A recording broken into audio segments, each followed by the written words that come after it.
Saudara-saudari, Injil kita pada hari ini diambil dari Injil Matius bab 16 ayat 24 sampai 28. Lalu Yesus berkata kepada murid-muridnya, "Setiap orang yang mau mengikut aku, ia harus menyangkal dirinya, memikul salibnya dan mengikut aku.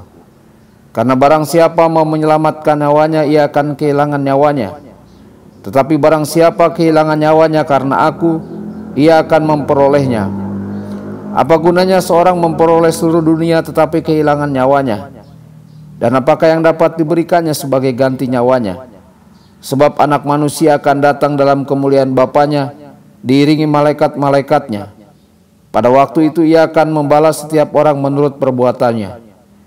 Aku berkata kepadamu, sesungguhnya di antara orang yang hadir di sini, ada yang tidak akan mati sebelum mereka melihat Anak Manusia datang sebagai Raja dalam kerajaannya."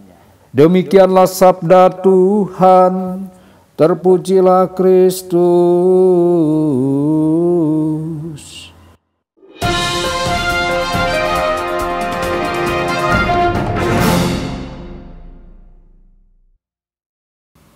Saudara dan saudari terkasih dimanapun Anda berada, jumpa lagi dengan saya Romo Tedens dalam saluran Warta Kabar Sukacita. Semoga Anda semua dimanapun berada senantiasa dalam keadaan sehat dan bahagia. Saudara-saudari, ada banyak orang Kristen yang mau bersahabat dengan Yesus di saat-saat yang baik. Namun kadang sangat sedikit orang Kristen yang merupakan sahabat sejati Yesus, yang memikul salib setiap saat, bahkan dalam keadaan buruk. Tentu saja tidak pernah mudah menjadi sahabat salib. Kehidupan Kristen kita adalah perjuangan terus-menerus. Kita seharusnya tidak pernah melupakan itu. Kita semua tergoda untuk lari dari kenyataan kita dari waktu ke waktu. Namun demikian, siapapun yang bertahan sampai akhir akan diselamatkan dan memiliki kehidupan yang berbuah. Saudara-saudari, kita tidak dapat berharap untuk mengalami hidup abadi bersama Bapa di surga dan sukacita jika kita tidak menumpahkan darah, keringat, dan air mata di dunia ini demi Kristus dan kebaikan saudara-saudari kita. Apa untungnya bagi seseorang untuk mendapatkan seluruh dunia namun kehilangan nyawanya? Atau apa yang bisa diberikan seseorang sebagai ganti nyawanya? Dengan kata lain, Yesus mengatakan bahwa tidak masalah berapa banyak uang yang kita hasilkan, atau jenis mobil apa yang kita kendarai, atau jenis pakaian apa yang kita kenakan, atau gelar apa yang kita miliki. Kita mungkin menghabiskan seluruh hidup kita untuk mendapatkan jutaan dolar dan mengumpulkan segala macam kemewahan dan surat berharga. Tetapi kita melakukan semua ini dengan sia-sia.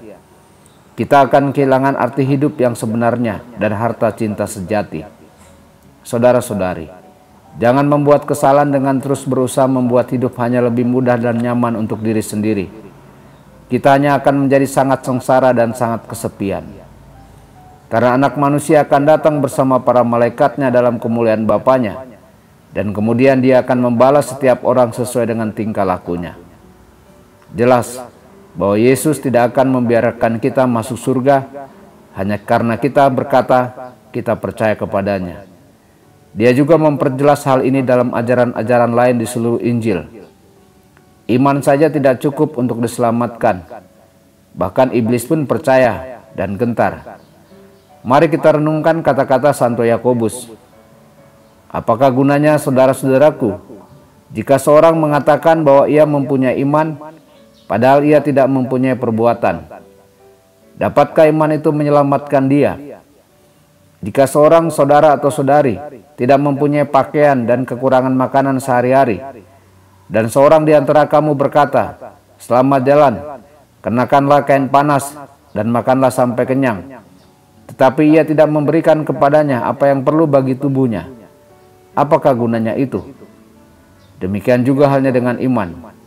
Jika iman itu tidak disertai perbuatan, maka iman itu pada hakikatnya adalah mati. Tuhan Yesus memberkati dan menyertai Anda semua. Sabda Allah adalah kebenaran.